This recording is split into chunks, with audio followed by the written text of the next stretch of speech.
Telangana police శాఖ చేపట్టిన arrive alive road భద్రత అవగాహన కార్యక్రమంలో భాగంగా మందమర్రి లక్ష్మీ భవానీ కాలనీలో సదస్సు నిర్వహించారు.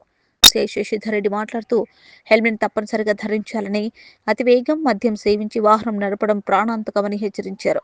దంత వైద్యుడు రాజశేఖర్ రోడ్డు ప్రమాదాల్లో గాయాల తీవ్రతను వివరించారు.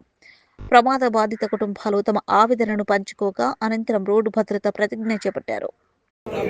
శ్రద్ధతో అంతఃకరణ శుద్ధితో నిర్వహిస్తానని రోడ్డుపై ప్రయాణించినప్పుడు ట్రాఫిక్ నియమాలను ఉల్లంఘన కానీ ప్రేరేపించడం కానీ లేకుండా ప్రజలందరూ మన రోడ్లపై సురక్షితంగా ప్రయాణం చేయడానికి సహకరిస్తానని దైవసాక్షిగా ప్రమాణం చేస్తున్నాను. జై హింద్. ఒకటి ఓకే, డ్రంక్ అండ్ డ్రైవ్ కూడా మోస్ట్ ఇంపార్టెంట్. తాగి అట్టి పరిస్థితుల్లో బండి నడిపోతుందని చెప్తున్నాం. అయినా బండి నడుతూనే ఉంటారు, పాస్ పోతూనే ఉంటారు. పోలీసులు పడుతుంటే కట్టుకొట్టుకుంటే ఇంకా అట్టిపోతుంది. మేము బలవంతంగా ఆపకపోతే దేనికోపై బతుకుంటాడని మాకు అదో బాధ.